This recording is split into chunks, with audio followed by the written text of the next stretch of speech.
Welcome to the Professionally Profane. My name is Philip Charles VanDerHeyden IV, and we're here with our second live episode ever. I'm here with my friend, as always, David Ridderhoff, aka Davey Dots. You know me as Pimp Daddy P, and today we're joined by our second ever guest, my good friend Rishab Sikri, aka DWC Productionz. What's going on, Rishab? How are you doing today, brother? I'm doing well. Excited to be on again. It's been a fun draft so far. A lot of talent still available for the Bears on day 3, but yeah, excited to talk about some of the picks we made. Absolutely. How you feeling, Davey? Man, I'm feeling good. I feel the same way, Rishab. I'm really excited about a bunch of the picks we had yesterday and on Thursday, which might be a little hotter take than some of the picks from yesterday, which I think a lot of people really liked, especially 2 of the 3. But not going to find a much bigger fan of Colston Loveland than you're going to see in myself here. So I'm excited to get all the Bears fans on the hype train for Colston Loveland, baby. Get on board or get out of the way. You know what I mean? Oh yeah. So yeah, we'll start right there. Rishab, how are you feeling about Colston Loveland, man? I feel good about the pick. Just like Davey, I was also pretty high on Colston Loveland. I had Colston Loveland above Tyler Warren, like pre-drafts, just because for the Bears, he's a much better fit. More of the receiving threat, more of like the route runner, the speed guy, athletic guy, compared to Tyler Warren, who's more like the all-around inline guy. So, I know that his stats, Loveland's stats, were not the highest last year, but part of that was due to bad quarterback play. I mean, Michigan had horrible quarterback play all of last year. So, you can't really incorporate the tight ends in the offense that much if your quarterback is not really hitting them down the field. They're a run-heavy offense. So I just think that with his athletic traits and like what he brings to the table, he's such a different type of tight end than Cole Kmet is. Like, they honestly play 2 different positions. Cole Kmet is much more Cole Kmet is good as well, but he's more of the guy that's going to sit in space and like get the catch, while Colston Loveland is the guy that can actually get open down the field, that can get open against these linebackers, even some of these safeties. So I really trust Ben Johnson with this pick, because I don't think he would have made this pick if he thought Kmet could be the tight end 1 of this offense. And again, I'm still a big Kmet fan, but this is the same offensive coordinator that basically traded away Sam Laporta and TJ Hawkinson, and then drafted Sam Laporta the following year. I'm not saying that's going to happen to Kmet, but it worked out for the Lions, like what they did with Sam Laporta. And Loveland in some ways is similar to Sam Laporta with how he can get open, with the production he had going down the field, with his overall just route running ability. So I'm just happy Caleb Williams got another big-time weapon to add to this team, and especially for young quarterbacks, having a star tight end, having multiple good tight ends can really make your life easy as a quarterback. They're bigger targets, easier to hit them because they have a bigger catch radius. And this could be a very tight end heavy approach next year. I mean, well, I'm not so sure now because we drafted Luther Burden too, so like anything can happen. But yeah, I was pretty happy about the pick. Yeah. And one thing I think that a lot of people, the draft comp a lot of people had on Colston Loveland was Sam Laporta, who obviously, we could do the ties of Ben Johnson, Sam Laporta. Sam Laporta was a 2nd-round draft pick. I mean, in theory, if they're the comp, this guy should be better than Sam Laporta.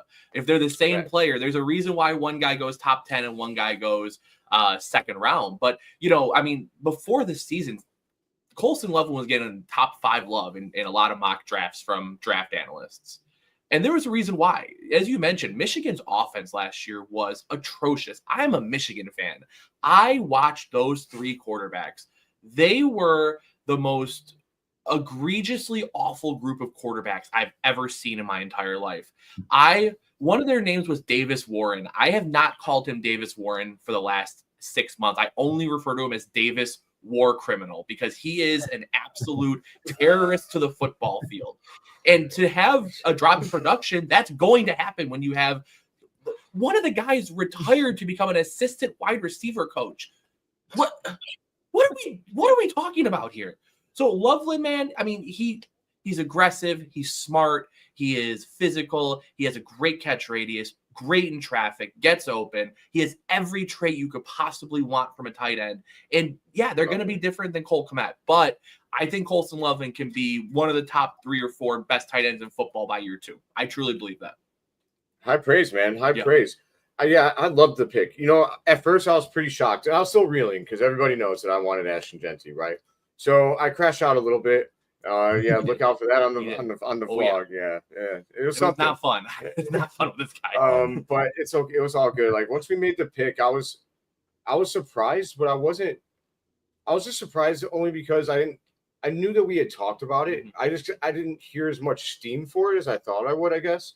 But then once I mean, it took me all of about 2 seconds to be like, it's Ben Johnson's pick, and so from there I was like, I'm bought in. I mean, and then once I did like a deep dive on the guy and really got into all the different analysis of him and everything, I was just like, this dude's a stud, man. Like he went to a run heavy offense in Michigan, and they didn't throw him the ball like that. He had the second most yards per route run in all of the Power 4 conferences the last 2 seasons, second only to Brock Bowers. Yep. Pretty impressive. Not saying he's going to beat Brock Bowers, but nobody really is, right? So that's a high bar. But top 3 or 4 tight ends in football, I love that. I love that a lot. Also, all right, go ahead. No, go ahead. I was gonna say, like, a lot of the Super Bowl winning teams, they had star tight ends too. If you look at the Patriots with Rob Gronkowski, if you look at the Chiefs with Travis Kelce, a lot of times, star tight end gets you really far in the playoffs. And you could always say that Cole Kmet was a good tight end, like hovering around above average, but Cole Kmet was never going to be like a top 5 tight end with his athletic limitations and his, he's not the same level of guy as Colston Loveland is. So yeah, if we can get him to be a top 4 tight end, like Davey said, I mean, that's Super Bowl stuff right there. If Caleb breaks out, there's going to be a lot of playoff wins coming to Chicago pretty soon. Super Bowl shuffle 2026? Yes, no? Question mark? Maybe. I'll dance. We'll do a Chicago content creator Super Bowl shuffle if the Bears make it to the Super Bowl this year. Rishab, you in? You in? I'm in. 100%. I'm in. Let's go. Yes. All right, we got. Hey, the Bears have to make the Super Bowl now. You do it for us. If you want to see us 3 do some goofy ass dances, then let's come all in for it. But yeah, so the Bears went from there. They went to 39, and then they took Luther Borden on day 2. Yeah. How do you feel about that one, Rishab?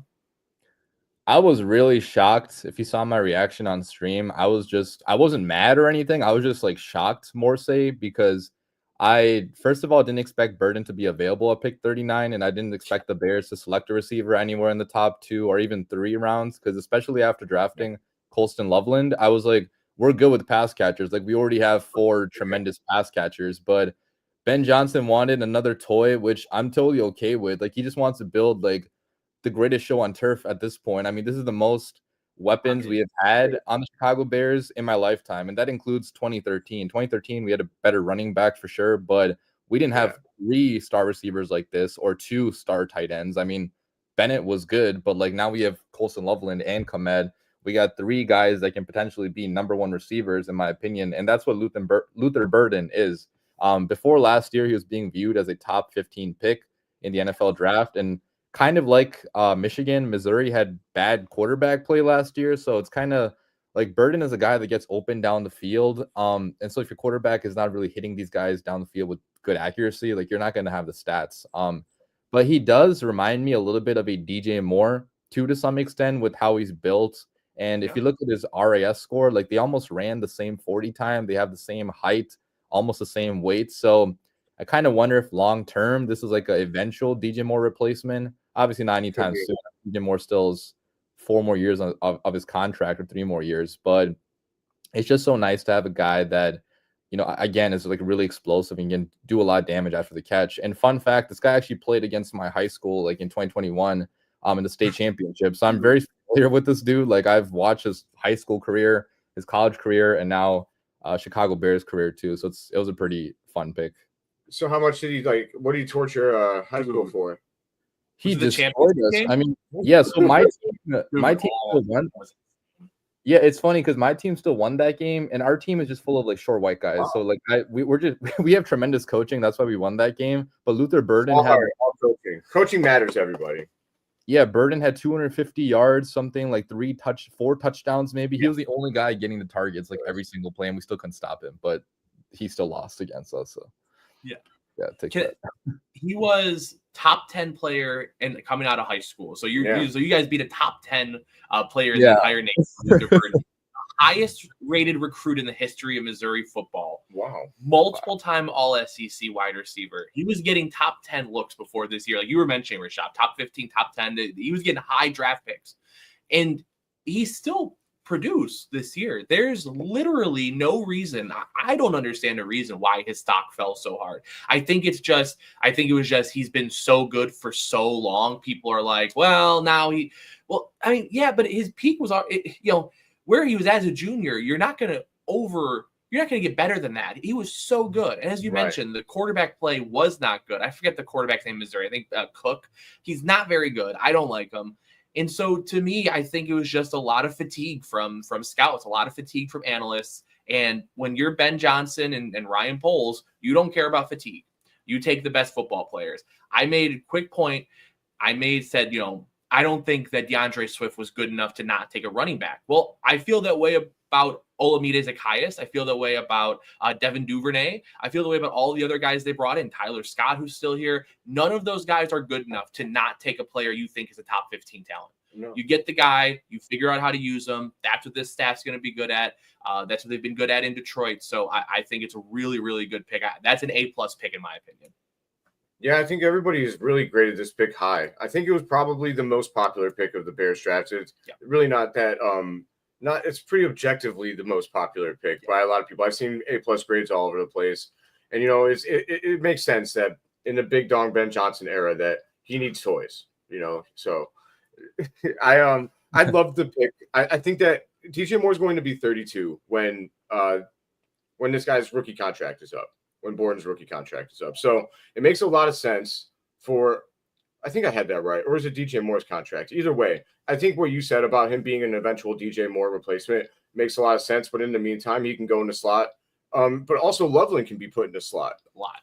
I think that you have a lot of versatility with this offense. So I know that every Bears fans tend to go right to what we don't have, right? You get something and it's about what we don't have. Okay. I understand that, but name me one franchise in the entire league, no matter all the past Super Bowl winners, go through them. There's not a chance that every single position group on those teams is elite. It's just not going to happen. You're going to have average position groups. So, I think that Bears fans should just, hey, chill out. In Ben, we trust. And, if you trust Ben Johnson, as you should, then you should be trusting in every offensive player he selects, at least at this point. Let him fail, but at least before you, get on him. You know what I mean? That's not going to happen. No, it's not. So then the Bears, they had 41, but then they traded out. And then they traded out into pick 56, pick 62, and pick 109. So very interesting trade for the Bears because they did stay in the second round. They did move back all the way to the end, but they had 2 end of the second round picks, and they moved up into the 4th round today. So then at 56, probably the most controversial Bears pick of the weekend so far, Ozzie Trapillo from Boston College, offensive tackle, 6'8", big man. Also looks like a teddy bear. Rishab, what did you think of the pick, man?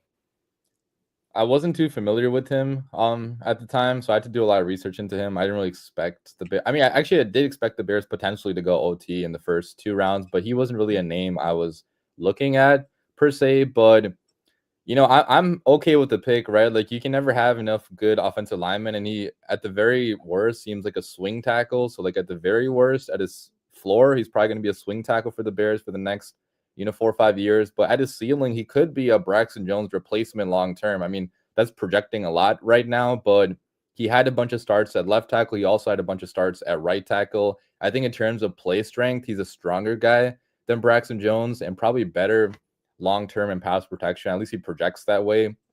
Can't move as well as Braxton Jones probably, but nonetheless, like I think this is also admitting like Kiran Amagaji is probably not like gonna do anything on this. It's still early. I don't want to give up on him completely, but like you probably wouldn't select an OT in the first 2 rounds if you felt really good about Amagaji. I don't think the Bears feel good about Amagaji. So it's just one of those picks where, I hope he blossoms into something because spending a 2nd round pick is a pretty high pick on a player if he's only going to be on the bench. So I do think they view him as the eventual Braxton Jones replacement potentially. Absolutely. David, what do you think about the pick? And really good point about that, about their maybe distrust of Amagaji, because you have to realize for Ben Johnson and his staff, they have spent the last few years scouting all the same players that are currently on the Bears. So it's not, they're going to have to really sit down and really talk with these guys and see what they're all about. But I mean, a lot of people thought that the Bears reached really high on Amagaji last year. And if the Lions had a round 5, round 6 grade on him with Ben Johnson's, watchful eye over everything, he might not view him as a potential future starter in the NFL. And again, we talk about it a lot already, but I'm going to trust Ben Johnson. Ozzie, I think he is definitely a project. I think he's got a lot of things. I think all of his weaknesses are coachable things, which I think is very important to note. He's tall and he stays too high. He doesn't get his pads low, which is tough when you're 6'8" to get your pads lower than a 6'1", 240 defensive end coming off the edge in a 34 defense. It's not easy. No, but that's coachable. You could work on your pad level through good coaching. Everything I saw about his issues are things you coach, and all the things that he's good at are things you really can't coach. His ability to anchor. You could teach practices to anchoring, but ultimately it comes down to, do you put the work in the weight room? Do you have your footwork down? Are you nimble enough to make the moves necessary? All those things he looks good at. So I'm interested to see what they can do with him. I don't know if he's to be better right or left, but I'm going to let the Bears staff make that decision, and I'm excited to see what he does in camp and the preseason. Absolutely, man. I what I like about it the most, I think, is the competition. I think I hear what you're saying about Karan, Rishab, but I think it could be more than anything just making sure they're stacking the deck in their own favor, right? I mean, Braxton Jones is he's not for sure going to be available at the beginning of the season, from what I understand, or at least that's what I've been hearing. So if that's true, and you have to start either Karan or the rookie Ozzie at left tackle, then you really want competition, because competition always breeds excellence. And then when Braxton Jones is ready, I think you have 3 guys that all have different traits that are favorable in their own regard. And then you have a competition, man. Best man wins. Second best man gets the swing tackle. Third man, well, you lost, man. It is what it is. So I love the pick. You picked up 3 picks for Burden. I know that we gave away, I think, a 5th rounder in that deal? It was a 3 for 3 rounder. It was a 3 for 3? Okay, that's fine. Gave up, I believe. Yeah. Okay. So, I mean, I hear what Bears fans are saying about, like, should you have gone offensive tackle higher if you really wanted to get a guy?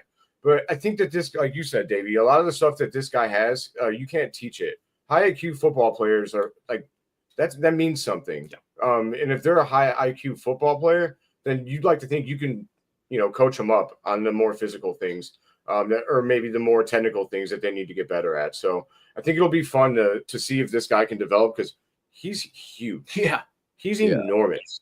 Like, if he does pan out and he becomes our left tackle of the future, you have him and Darnell Wright on each end. That's good luck offense or defensive lines, because we're gonna beat you up, especially now with Joe Thuney on the inside. Yeah.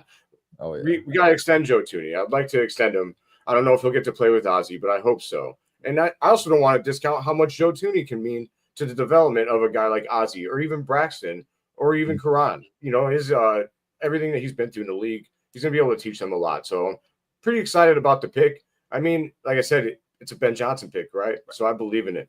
And then at 62, the Bears went ahead and they bolstered their defense finally. They drafted defensive lineman out of Texas A&M, Shamar Turner. How do you feel about that one, Rishab? I'm good with it as well. Edge might have been a bigger need to some extent, but at the same time, we still could have used another interior pass rusher. Andrew Billings is getting old. Javon Dexter is young, but he could maybe get some reps at edge this year. He slimmed down a little bit even more. And then Grady Jarrett is also pretty old. So, if you want a guy to pair next to Javon Dexter long term, I think Turner could be that guy. He has a lot of raw, explosive power. Really good intangibles in terms of or physical traits, I should say. Instead, you can really coach this guy up to be a top level interior pass rusher. I mean, his comp by Lance Zierlein was actually Madubuike from the Ravens. So if he turns into anything like Madubuike, that'd be a home run pick by Ryan Poles. Only issue with him was that, according to what I've seen, he had a lot of temper issues where he got 15-yard penalties at Texas A&M. So hopefully hopefully the Bears can coach him up into not doing that, because that's the problem we already have with Tyreek Stevenson. But I trust his coaching staff a lot more than our last coaching staff to actually hold guys accountable. If this was Flus making this pick, I'm not sure I would have been like as happy about this, because Flus had issues with players like being undisciplined during his entire Bears career. So, I just think that with the coaching staff we have with Dennis Allen, I think he can get the most out of this dude, and there's a lot to like with his ceiling. Yeah, absolutely. How you feel, Davey? I really like Shamar Turner. I think that when you watch him, he is very aggressive. He gets off the line quickly. He is a really good run defender, but because he gets off the line so quick, he also gets to get a little push on the offensive line, pushes the pocket back a little bit, which allows those edge rushers to really pin their ears back and take a wider angle, get outside of the tackles to get to the quarterback, who has to kind of sneak back a little bit further to get away from a dissolving pocket. So Shamar Turner, to me, he's definitely a guy who's boom or bust. He is either going to be a head case who gets stuffed to the line of scrimmage all the time, or he's going to be a guy who teams are going to have to game plan for because of how quickly he gets into the backfield. And he's a really good run defender. There's no doubt about that, whichever direction. So you mentioned Billings. I think he's the perfect replacement. I think he would need to add a little more bulk to fully replace an Andrew Billings. Because that man's a brick wall. Yeah, that's a big meaty man that's bumping meat on the offensive line. Big man slapping man meat. Yeah, absolutely. So I would like him to add a little more, but again, there's a trade-off, because if he does that, maybe he loses a little bit of his get off. And so, Dennis Allen's going to have a plan for him, but I think he could fill a few different roles and really makes the defensive line dynamic, which I really like.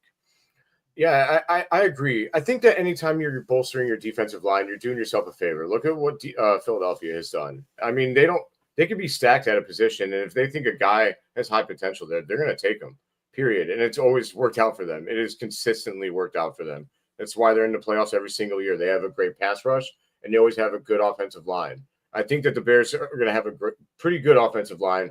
I want to say great. We'll say pretty good, because we'll see it first. It's been a long time since I'll say great. I'll say great. Okay. They're going to have a great offensive line. Great. No doubt about it. No doubt in my mind. Pieces are definitely there. We invested so much in free agency with proven talent. This is the first time ever in my lifetime, honestly, the Bears invested this much in proven talent on the offensive line. It's good to also get Ozzy Trapilo just for depth or whatever, but we got 3 good starters in this offseason, like Drew Dalman, Joe Tooney, elite starter, and then Jonah Jackson just a year ago or 2 years ago, he was pretty good as well. So I just this is why the Bears went with the toys in the first 2 rounds. This is why they had the ability to draft tight end and receiver and truly go best player available, because they didn't feel a pressing need to have to go guard on the inside or tackle or whatever, So I'm really happy with the moves the Bears made.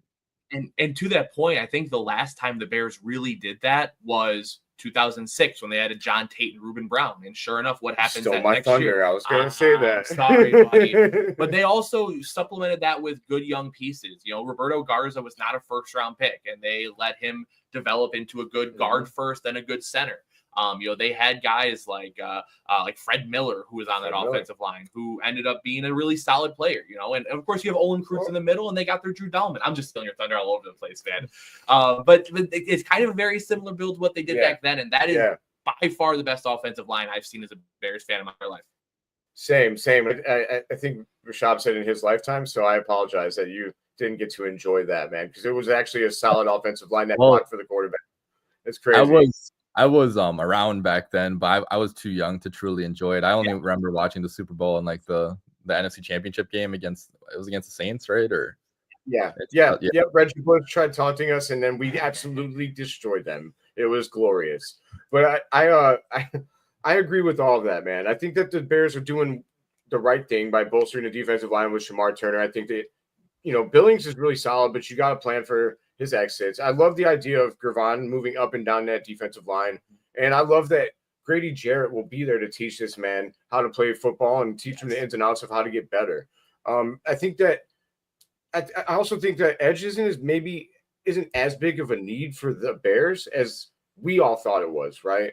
I know that we all are not as sold on, I'm going to butcher his name, Adebingo. Odeyingbo. Yeah. Dio. Okay, Dio. We'll go Dio. We're going to go Dio. I know that Bears fans aren't sold on him, but there's a reason they went out and got him in free agency. Dennis Allen likes him, and who knows, man? Maybe they do see something in Austin Booker. He didn't produce last year, I don't know, but maybe they do. I'm just saying that. I could see us going edge in this next round, but honestly, I think running back would be more likely. I mean, let me ask you, Rishab, is there a player or two that you're looking for here on day 3? Braden Swinson would be a fantastic pick at 109. He was a guy that some people had going in round 2 or round 3. Decent production. I think he could fit pretty well in the scheme. So I think that's probably the top level or top remaining edge on the board. That'd be a pretty big steal, but there's also a chance he goes before the Bears pick at 109.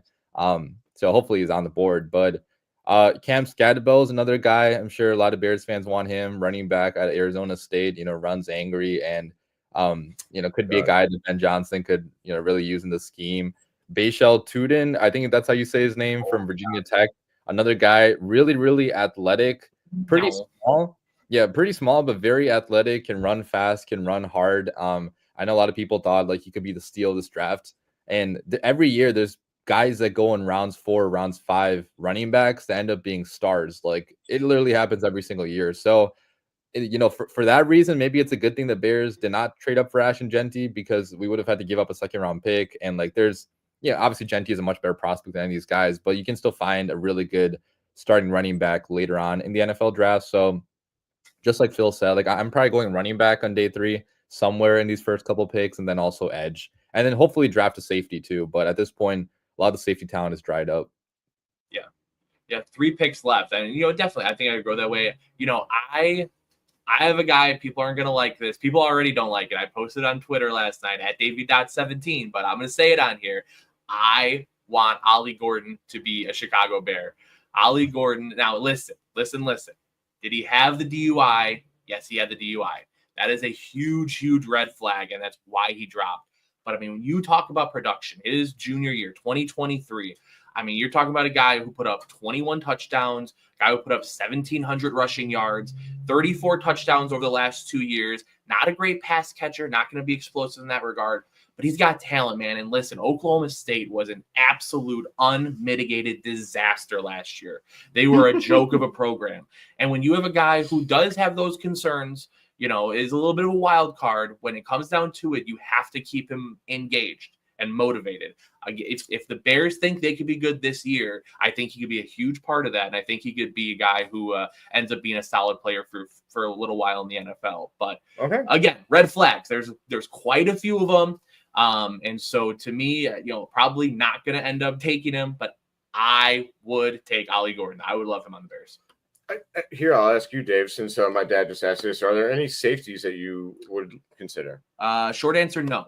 Now there's some project guys out there. I think that when you get to these later rounds in the drafts, you're not going to find a lot of, Bears fans were very, very lucky to have gotten an Eddie Jackson in 2017. Those safeties that you could pick up in the 5th round, plug in as a starter right away, and they become a star. They do not exist very often. No. You'll have guys who might be able to plug and play a little bit, but you're going to get a lot of Elijah Hickses. You're going to get a lot of, guys like Chris Conti. I'm just trying to think of random safeties the Bears have drafted. You'll get a lot of DeAndre Houston Carson. Can they play special teams? Yes. Can they contribute for a few series here and there?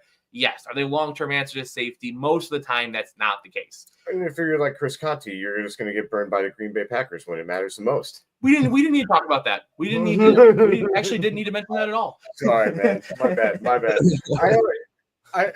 I agree with Dave as far as the safeties are concerned. Like, I think that this is going to be something that the Bears push to like maybe next year. I could see us next year going high on safety, maybe even 1st round, to get that elite talent, that next player. You hope that Jaquan Brisker can come back and really be healthy and play. I would love that, but I really want to.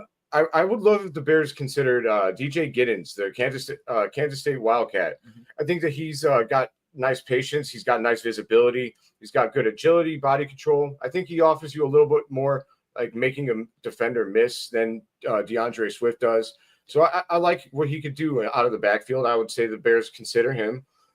Otherwise, I'm gonna walk back something that I've said on this podcast. Just a little bit. I'm okay with Camp Scadabo at this point. I'm okay with it. I said before that I had wanted nothing to do with him, right? It was because I was very scared that his all effort, ability was only going to work in the college level. Yeah. I didn't know if he could out effort people at the pro level, but maybe I'm not giving him enough respect. He did produce at the college level. He did show a lot of heart, and I think that he will endear himself to Bears fans. My only worry with him is he actually gonna be running back one? Because I think that's what a lot of Bears fans want, right? They want to draft a guy to start ahead of DeAndre Swift. I don't really think that. We'll see if he does, but I don't see him replacing DeAndre Swift like as running back one. So I mean, maybe they draft him as like a long-term running back too, and he will be a fan favorite if he gets drafted because he'll like out effort like a few defenders on a play, and people are gonna love him. He's gonna be the Alex Caruso of Bears football. So I'm buying in on it. I'm buying in. Yeah, hopefully we maybe just don't trade him because we know how all that ended up with the fans. But anyways, I like both of those guys, and then I mean. Otherwise, I think that I trust that anybody that we get after 109 is probably a backup, a depth piece. You're at 148 and then 233. So I wouldn't expect too much there. I mean, maybe they can find a diamond in the rough. You even find undrafted free agents sometimes. So we'll see. I was really hoping Mike Green would fall all the way out of the draft so we can get Mike Green undrafted free agent. But just kidding. I'm just kidding. I had to mention the Baltimore Ravens, though, because this is why they're so good. Them and the Eagles and the Chiefs, to me, all showed why they're great franchises because they stood pat and they just took great football players early. Like Malachi Starks and Mike Green is one hell of a haul for the Baltimore Ravens. And then the Chiefs, they got Josh Simmons all the way at the end of the first round. Like he could end up being the best tackle in this draft. Yeah. And that's unbelievable value. And then the Eagles stood at the end of the draft right before the Chiefs and got Jahad Campbell, who a lot of people believed could be the top linebacker in this class. So, he definitely will be. I mean, it's crazy that those teams are getting like the top players in their respective position groups that late in the draft. So, just something for the Bears to consider once we start winning this year. We're going to win the NFC North this year. Absolutely. Probably going to win the Super Bowl. We'll be at the end of the draft. So, we got to be there. If my dad asks if Tyler Scott will be released, I'll throw that over to you, Rishab. What do you think?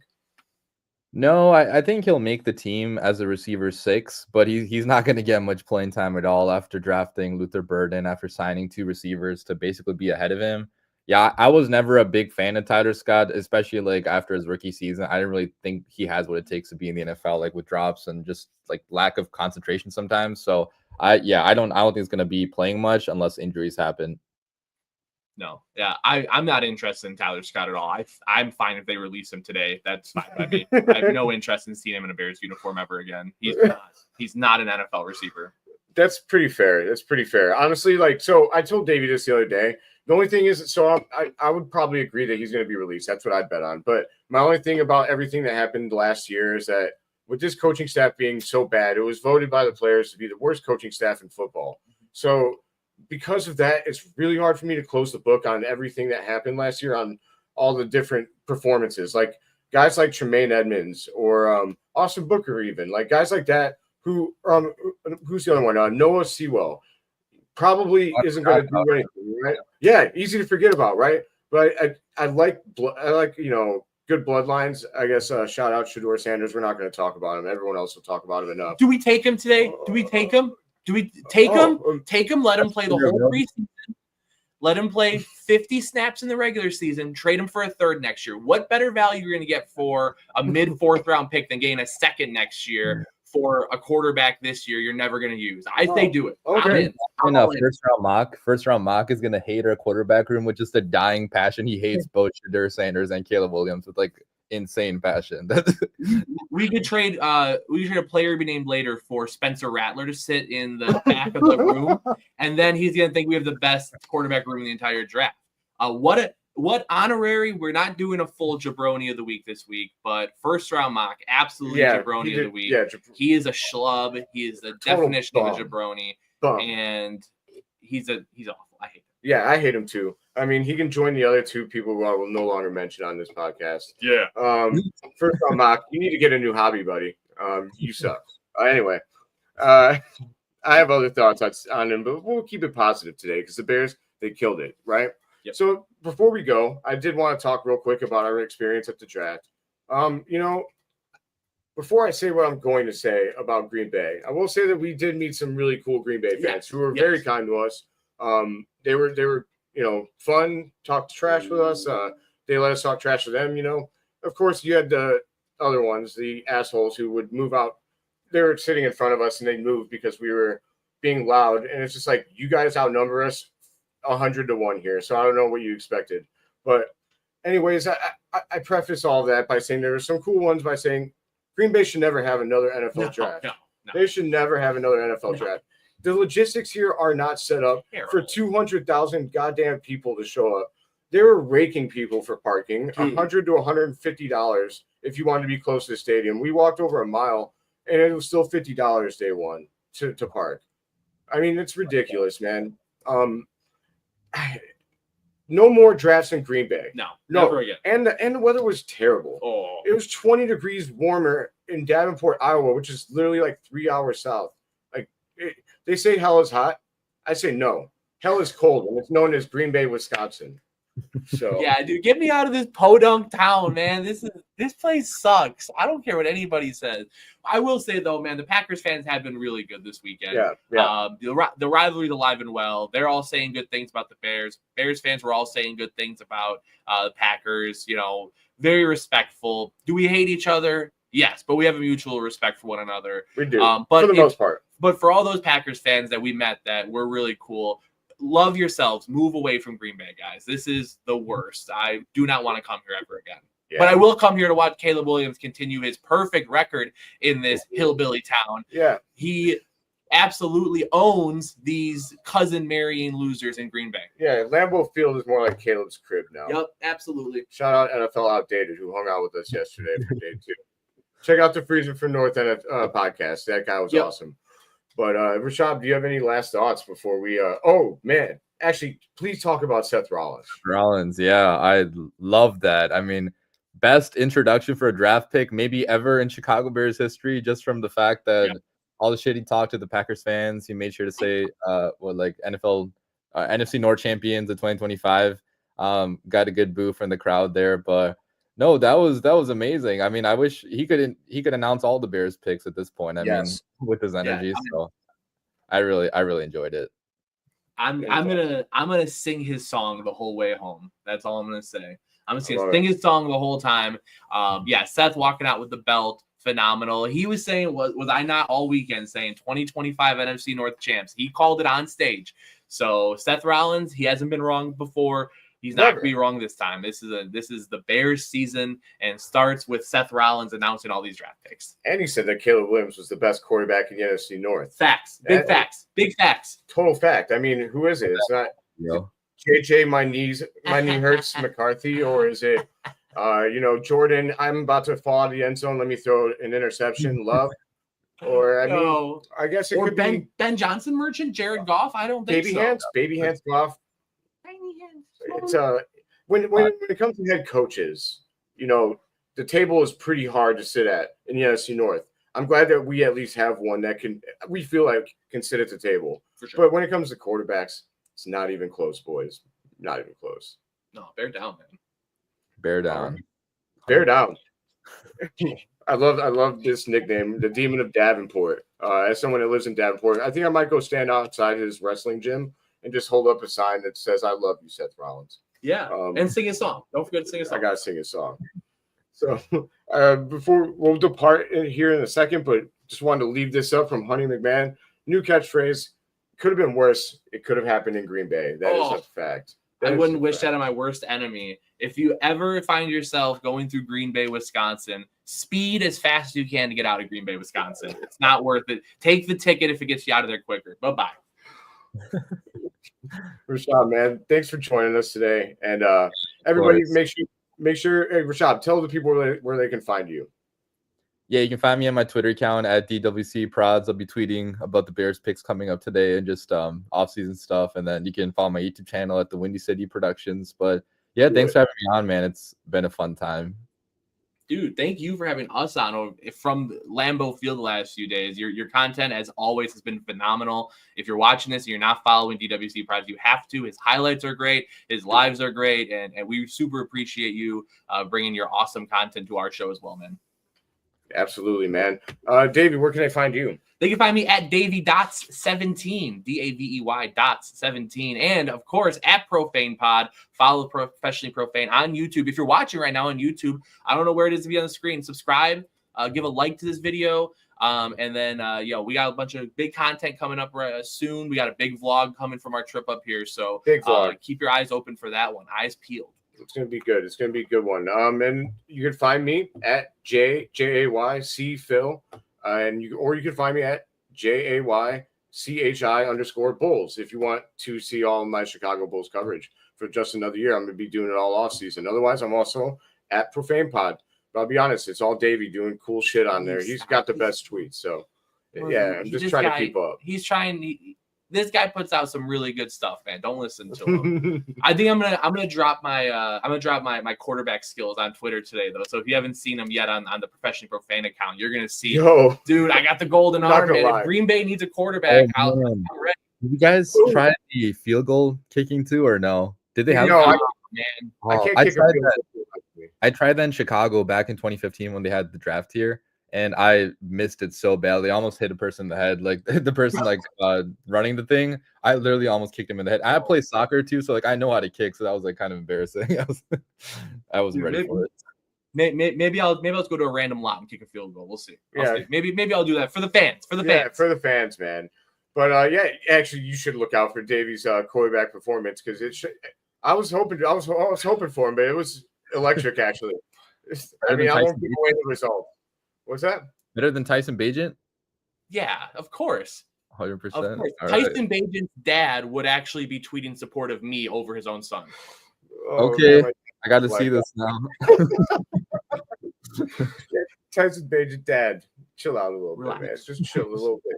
But all right, y'all. Until next time, we at the Professionally Profane, we appreciate you. My name is Philip Charles VanDerHeyden IV, joined by Rishab Sikri, aka DWC Productionz, and the great and always fantastic David Ridderhoff. Until next time, my friends, bear down and let's kill this day 3 of the draft.